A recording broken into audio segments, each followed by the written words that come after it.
Okay, so we did this part on the board. In summary, we did the limit as h approaches 0 of 4.9 a plus h all squared minus 4.9a all over h. We expanded and simplified and found that this reduces to 9.8a as the velocity equation. So v of 3 gave us 29.4 meters per second down. All right, so how fast is the ball traveling when it hits the ground?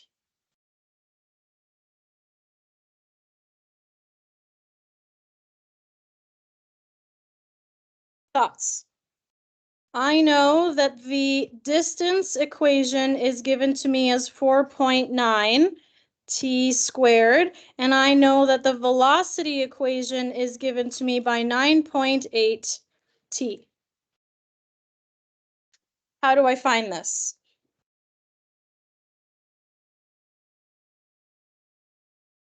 Why?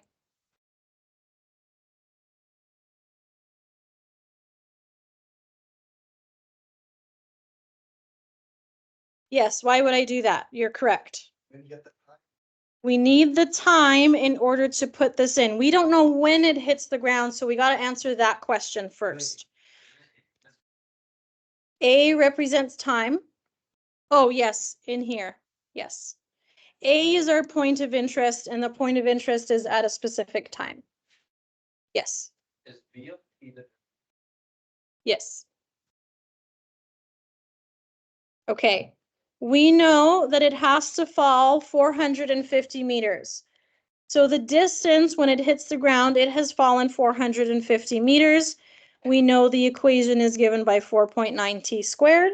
We have to isolate for t. So this will be the square root of 450 over 4.9. So how long will it take to hit the ground?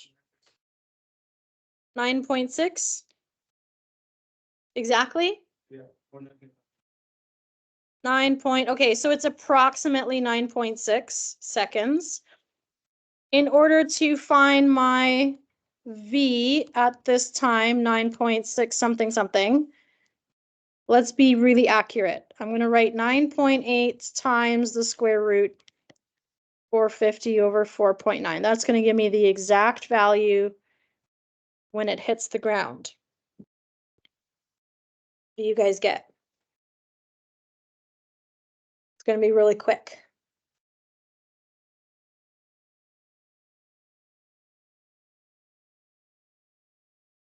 I'll start you off. It starts with a 9.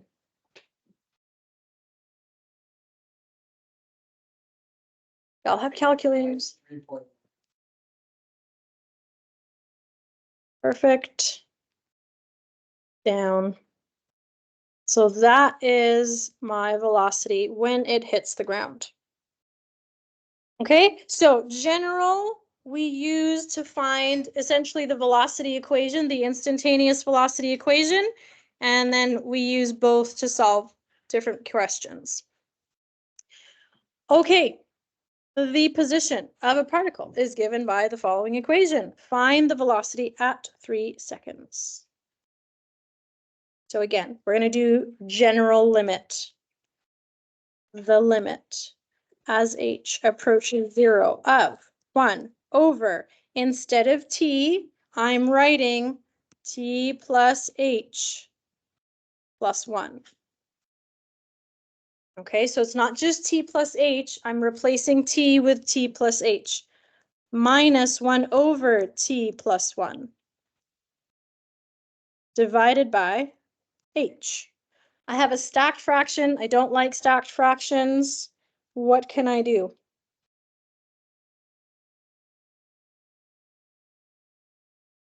Sure.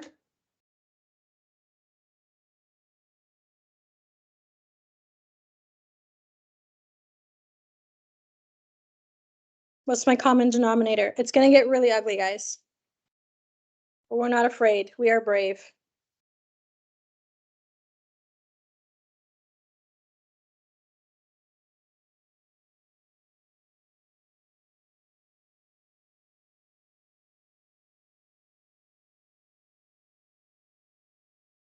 Okay, my new numerator looks like,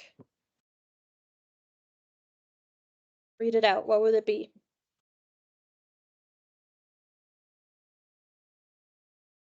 T plus 1 minus T plus H plus 1 all over H times T plus 1, T plus H plus 1.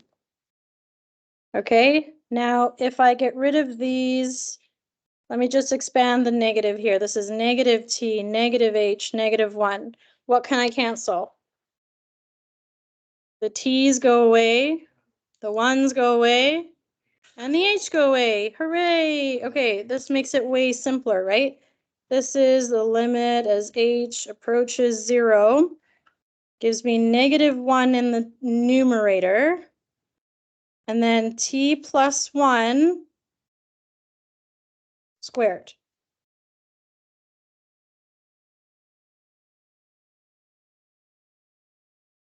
That will go to 0, right? So I cancel like terms, I cancel common factor, and then I let H go to 0. Letting H go to 0 is absolutely the last thing that we do. Okay? So because that ends up being 0, I have a T squared in the bottom. Are we happy with how we got there? We can kind of follow it. It gets really messy, but then it simplifies quite nicely. Okay, so the velocity at 3 is going to be negative 1 over 3 plus 1 squared, which gives me negative 1 over 16 meters per second.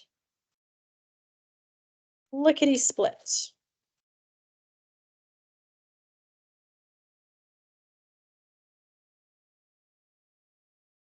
Oh, the negative tells you the direction.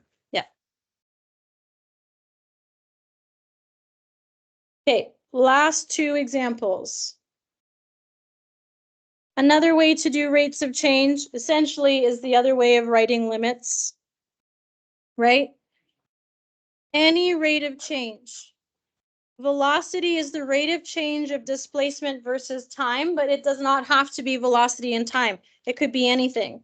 Like in example 5, we're looking at the thermometer and we are looking at, what is it? Taken from room temperature. To go outside, temperature is -5.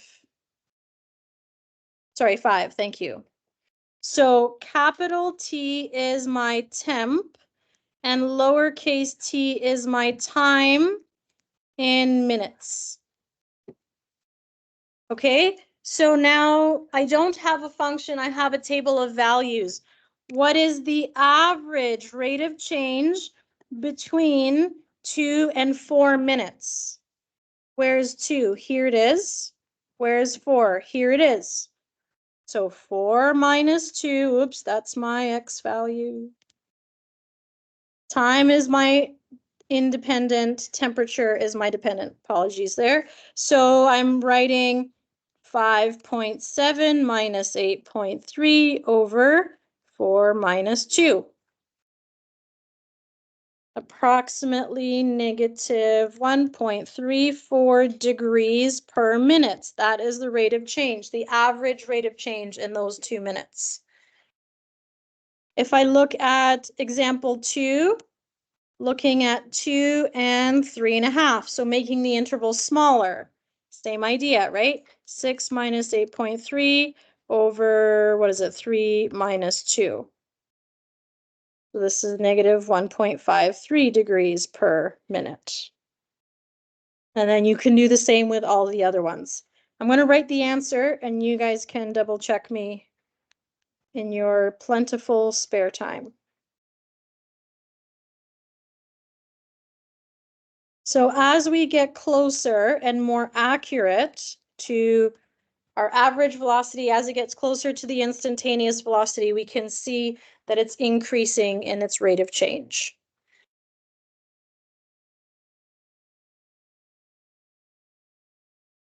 I can't do this one on my screen just because of the way the touch screen works. However, it says sketch the graph of t as a function of time and find or estimate the rate of change. So basically, I'm taking these points and plotting them, and you should get some kind of a decay like this.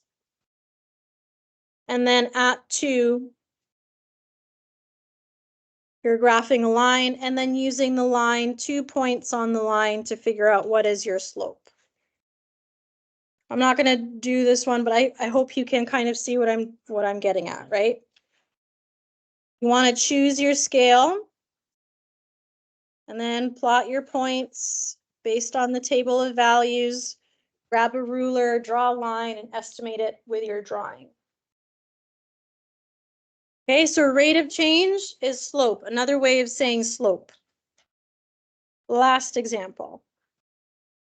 A spherical balloon, we're looking at volume now, is being inflated. Find the rate of change of the volume with respect to the radius.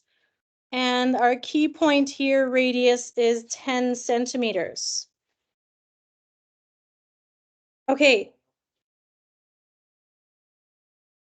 We could do the general limit way of doing things. So same as before, limit as h goes to 0, f of a plus h minus f of a over h. Do all those kinds of things. We can also just evaluate it at the point. So let's do with this example, let's just find what is the volume at 10 when the radius is 10. 4/3 pi r cubed, or instead of r, what is it when it's 10 cubed?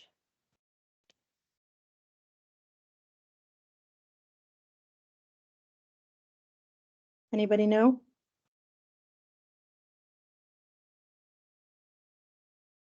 Also, do we know Pascal's triangle trick in order to expand perfect cubes and perfect squares and things?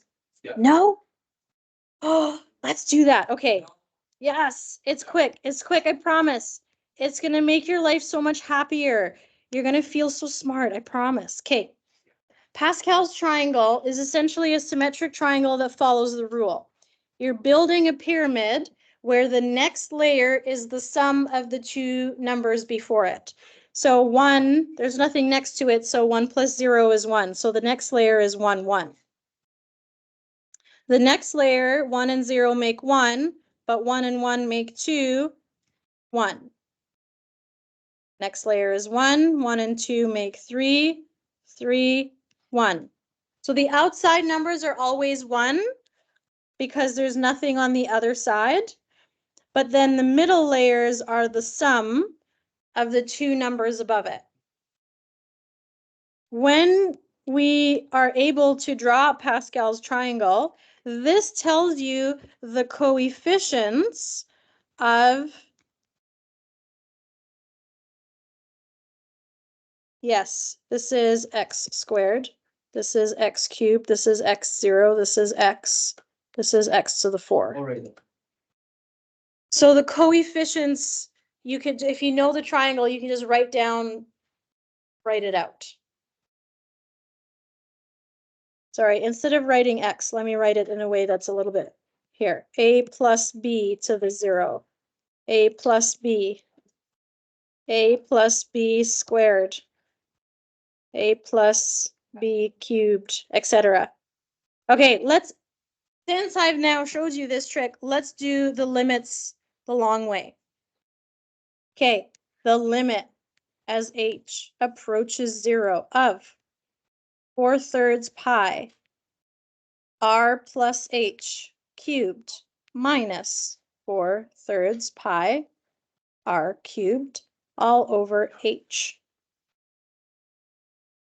R plus h cubed, these are the coefficients. So the first and last are just going to be r's, and the middles are going to be r's and h's.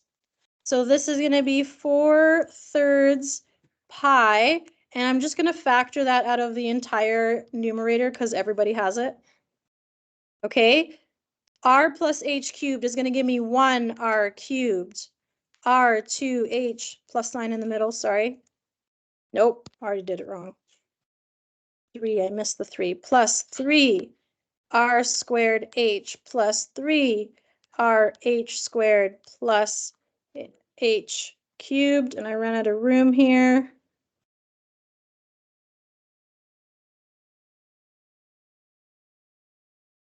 Notice the exponents. R has exponent 3, H is exponent 0. R has exponent 2, H has exponent 1.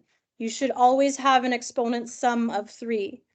R has exponent 1, H has exponent 2. H has exponent 3, R has exponent 1. So they go from highest to lowest, but the sum should always be 3 because it's cubed. And the coefficients match up with the cube level of Pascal's triangle. And this is all over H. Cancel and collect like terms. In the numerator, I see an r cubed minus r cubed. And that's about it. I can cancel an h from every term and simplify this. The limit as h approaches 0 of 4/3 pi 3r squared plus 3rh plus h squared. After I have simplified, the last thing I do is let h go to 0. Take the limit. 0, 0. Done. So this is telling me that the rate of change of volume with respect to r is going to be 4/3 pi 3r squared. Ooh, I can cancel the 3. Did we derive r cubed? Yes. Yes, we did. Okay. When r equals 10 centimeters, the change in volume is going to be 400 pi centimeters cubed per centimeter, I guess. Because it's changing with respect to the radius instead of with respect to time. Yes, so this is change in volume over change in R. No, sorry, it wouldn't cancel because these are not numbers. This is a rate of change. Okay. This lesson is asking you to do this for instantaneous rates of change. You can use Pascal's triangle as a shortcut in order to find the general term for rate of change, and then use your key points in order to plug in and find instantaneous rates of change.